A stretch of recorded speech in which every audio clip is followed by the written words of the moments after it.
اس کے باوجود اسے وعدہ معاف گواہ بنانے کے لیے پکڑے رکھا۔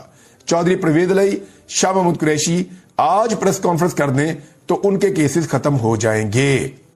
ابھی حکومت نے بھی وہی والی رٹ پکڑی ہوئی ہے جو رٹ اسٹیبلشمنٹ نے پکڑی ہوئی تھی کہ جناب عمران خان معافی مانگے۔ اب حکومت بھی یہی کہہ رہی کیونکہ حکومت ایک بات جانتی ہے کہ عمران خان سے معافی نہیں ہے منگوا سکتے۔ یہ الٹے لٹک جائیں، سیدھے لٹک جائیں، یہ جو مرضی کر لیں، یہ عمران خان کے پیروں میں گر جائیں، یہ عمران خان سے معافی نہیں منگوا سکتے۔ زبردستی تو بالکل نہیں منگوا سکتے، یہ کر کے دیکھ لیں۔ عمران خان کہتا ہے جی ہارتا وہ ہے جو ہار مان لیتا ہے، یہ اس کا نظریہ ہے، اس کے اوپر وہ کھڑا ہوا ہے، یہی اس کی شخصیت، اس کا کریکٹر ہے۔ تو یہ ایسا نہیں ہوگا کہ یہ کہیں گے کہ جی عمران خان معافی مانگ لے اور عمران خان معافی مانگ لے گا، یہ ہوگا نہیں۔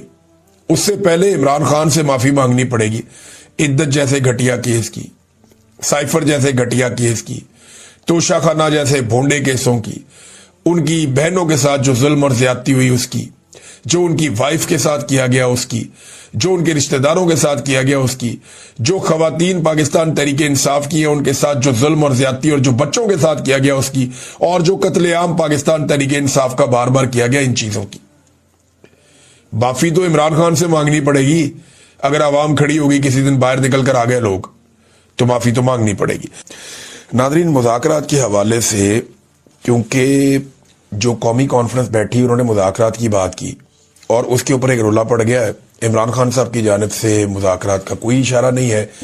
انہوں نے تو کہا کہ اسٹریٹ موومنٹ شروع کی جائے، لیکن قومی کانفرنس کے اندر مذاکرات کی بات کی گئی۔ یہ ایک کنفیوژن ہے۔ اس پہ پہلے جو علیمہ خانم نے انٹرویو دیا، جو بات چیت انہوں نے کی، وہ میں آپ کے سامنے رکھتا ہوں۔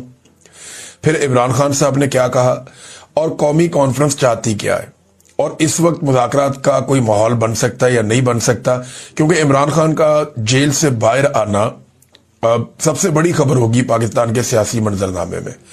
پہلے آپ یہ دیکھ لیجئے کہ علیمہ خانم نے ابھی سٹیٹمنٹ کیا دیا۔ انہوں نے کہا جو بھی مذاکرات کی بات کرے وہ عمران خان کا ساتھی نہیں ہے۔ کس کو عمران خان نے مذاکرات کا کہا ہے؟ عمران خان نے کسی کو مذاکرات کی اجازت نہیں دی۔ یہ عمران خان کی فیملی آپ سے کہہ رہی ہے کہ جو مذاکرات کا کہے وہ عمران خان کا ساتھی نہیں ہے۔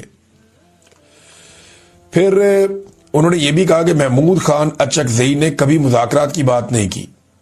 محمود خان اچکزئی کیا بات کرتے ہیں میں بڑی اچھی طرح جانتی ہوں۔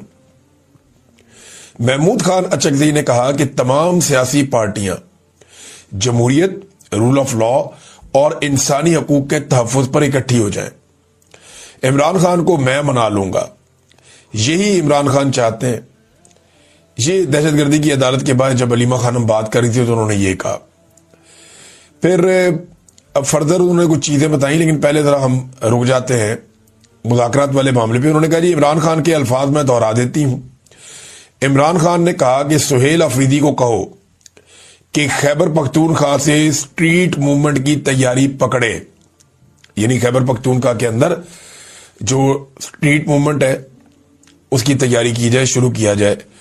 تو ایک تو اسٹریٹ موومنٹ ہے، اس پہ بعد میں بات کرتے ہیں، لیکن پہلے مذاکرات پہ دیکھیں۔ مذاکرات کی خبروں میں یہاں کچھ خبریں اور بھی چھپی ہیں۔ اب تو چیزیں نارملائز ہو رہی ہیں۔ پہلے عمران خان صاحب کو بہت زیادہ رپورٹ اس لیے کرنا پڑتا تھا کہ باقی میڈیا عمران خان کو رپورٹ نہیں کرتا تھا، لیکن اب اچھی بات یہ ہے کہ آہستہ آہستہ جو تمام میڈیا چینلز کے سوشل میڈیا اکاؤنٹس ہیں وہاں پہ عمران خان صاحب کو رپورٹ کرنے کی اجازت کھلی، اور اب پاکستان کے ٹیلی ویژنز کے اوپر بھی کھل کر عمران خان صاحب کا نام لیا جا رہا ہے۔ تھوڑے دنوں میں آپ عمران خان صاحب کی تصاویر اور ان کے پرانے بیانات بھی دیکھنا شروع کر دیں گے، اور اگر عمران خان صاحب رہا ہو جاتے ہیں تو پھر آپ ان کو ٹیلی ویژن سکرینز کے اوپر دیکھیں گے۔ حالات نارملائز ہو رہے ہیں۔ پاکستان تحریک انصاف کے اوپر جو بہت ایک سخت دور آیا تھا اس کا خاتمہ ہو رہا ہے۔ اس جماعت نے ثابت کیا ہے کہ یہ فسطائیت کے سامنے، جبر اور ظلم کے سامنے ہار اس نے نہیں مانی، بلکہ یہ ڈٹ کر کھڑے ہو گئے۔ نارملی پولیٹیکل لوگ ہارتے نہیں ہوتے، یہ اسٹیبلشمنٹ کو ہی ہارنا پڑتا ہے، لیکن زیادہ تر پولیٹیکل لیڈرشپ جو ہے وہ کمپرومائز کر لیتی ہے۔ یہاں عمران خان صاحب نے اس لیول کا کمپرومائز نہیں کیا۔ عمران خان صاحب کو جو بڑا مسئلہ ہے پاکستان کی خاطر، دیکھیں نا، بندے مروانے کے بعد کون مذاکرات کرتا ہے؟ جس پولیٹیکل پارٹی کے بندے شہید ہو جائیں نا، وہ پھر مذاکرات نہیں کر رہی ہوتی، اس کو تو موقع مل جاتا ہے کہ وہ ہر لیول کے اوپر دیوار کے ساتھ لگا دیتی ہے حکومت کو اور اداروں کو۔ لیکن عمران خان صاحب نے for the sake of this country اپنے مشکل ترین وقت میں جب ان کے کارکنوں کو شہید کیا گیا اس کے بعد انہوں نے مذاکرات کی بات کی اور وہ مذاکرات کر رہے ہیں اور وہ یہ کہتے ہیں کہ ملک کی خاطر تو میں بات کرنے کے لیے تیار ہوں, میرے ساتھ بیٹھو, کوئی حل نکال دیتے ہیں چیزوں کا. حالانکہ جب 25 مئی ہوا تھا 2022 میں, جب بہت ٹارچر ہوا تھا عمران خان صاحب کی پارٹی کے اوپر, بڑا ظلم ہوا تھا, تو اس وقت بھی عمران خان صاحب نے ایک بات کہی تھی. تب بھی انہوں نے کہا تھا مذاکرات کرنے کے لیے میں تیار ہوں. نواز شریف کو مل کر کچھ صحافی آئے تھے سینئر, عمران خان صاحب کے پاس پرپوزل لائے تھے, لیکن وہ میاں صاحب کی طرف سے نہیں تھی. وہ خود سے ایک ایفرٹ کر رہے تھے کہ جی فوج کے رول کو محدود کیا جائے. تو عمران خان صاحب نے کہا تھا جی ٹھیک ہے, 3 چیزوں کے لیے تو میں ریڈی ہوں. نمبر 1, فوج کے کردار کو محدود کیا جائے, یعنی وہ ان کا سیاسی کردار ہمیشہ کے لیے ختم کیا جائے. اپوائنٹمنٹ کا جو طریقہ کار ہے اس کو ایسا سموتھ کیا جائے کہ یہ سیاست جو ہے ادارے کے اندر یہ ختم ہو جائے. نمبر 2, عمران خان صاحب نے کہا تھا کہ اکانومی کے اوپر سیاست بند کر دی جائے. ایک ایسا چارٹر بنا دیا جائے اکانومی کا جو ہمیشہ چلتا رہے, اور اس کے اوپر جو بھی اپوزیشن پارٹی ہو وہ سیاست کا نشانہ نہ بنائے, کیونکہ یہ پاکستان کی ایک بڑی کمزوری ہے اکانومی جو ہے. لیکن پھر عمران خان صاحب نے 2 اور چیزیں بھی رکھی تھی. ایک تو انہوں نے کہا تھا کہ الیکشن کا ایک طریقہ کار طے کر لیا جائے, صاف اور شفاف الیکشن پاکستان میں ہونا چاہیے, اس کو یقینی بنایا جائے تاکہ آئندہ ہونے والے الیکشنوں کے اوپر کوئی انگلی نہ اٹھائے.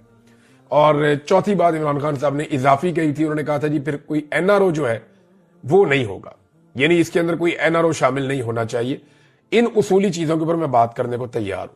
لیکن پھر یہ آفر جو ہے وہ جو حکومتی جماعتیں ہیں وہ اس کے اوپر دیں, تو میں بطور اپوزیشن لیڈر مجھے کوئی اعتراض نہیں ہے. میں آج اپوزیشن میں ہوں لیکن مجھے کوئی اعتراض نہیں ہے, میں اس کے لیے کام کرنے کے لیے تیار ہوں. اس آمرانہ دور میں شخصی آزادیوں کے خاتمے, بنیادی قانونی حقوق کی پامالیوں اور اداروں کی تباہی نے ملک کے نہ صرف سماجی اور سیاسی نظام بلکہ قانونی اور معاشی نظام کو بھی درم برم کر دیا ہے.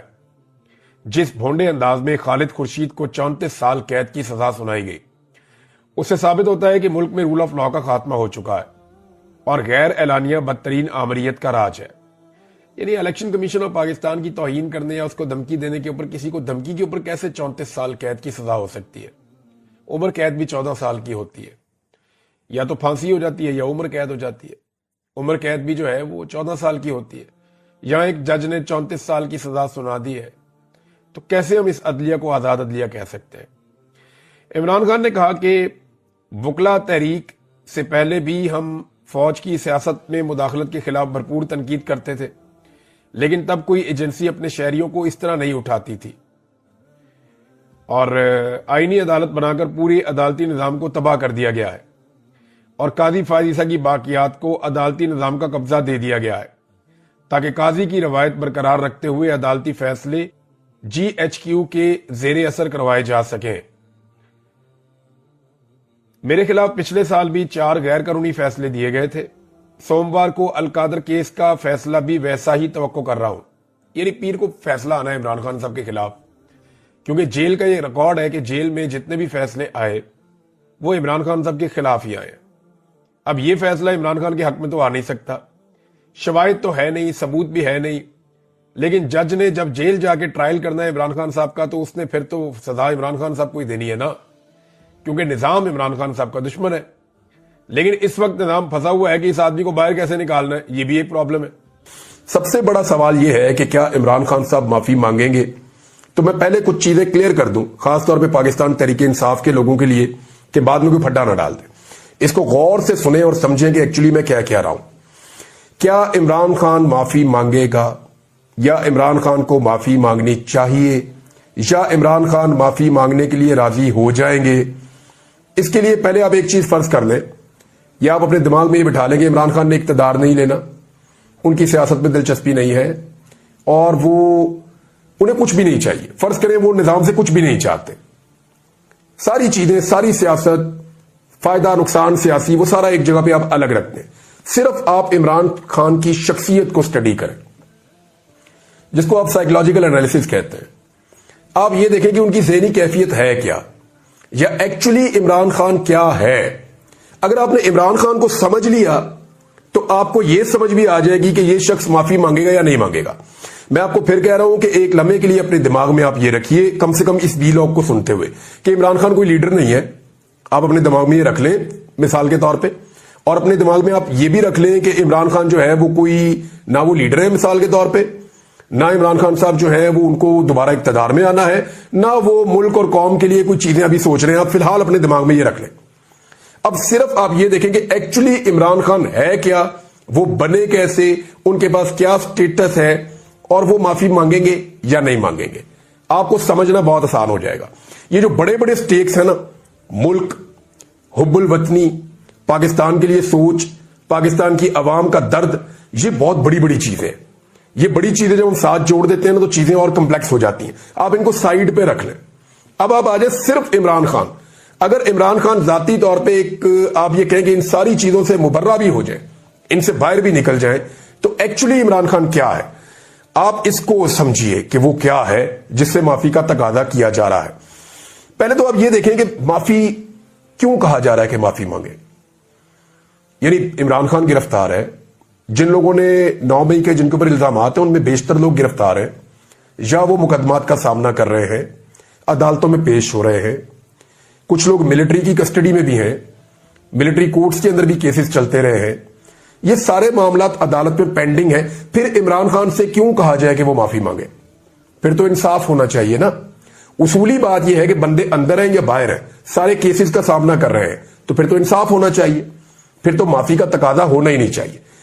یعنی یہ جو معافی کا تقاضا ہے, اس سے ایک چیز تو سمجھ آتی ہے کہ سسٹم اس چیز کو سمجھ گیا ہے کہ عمران خان ارریلیونٹ نہیں ہے. کم سے کم عمران خان اور اس کی پولیٹیکل پارٹی پاکستان کے نقطہ نظر سے اتنے ریلیونٹ ضرور ہے کہ ان کے بغیر کام آگے نہیں بڑھے گا. لہذا ان کا واپس آنا بھی ضروری ہے. اب ان کے واپس آنے کے لیے گنجائش کیا نکالی جائے, تو اس میں ایک معافی کا ایلیمنٹ ہے کہ جناب معافی مانگ لیں.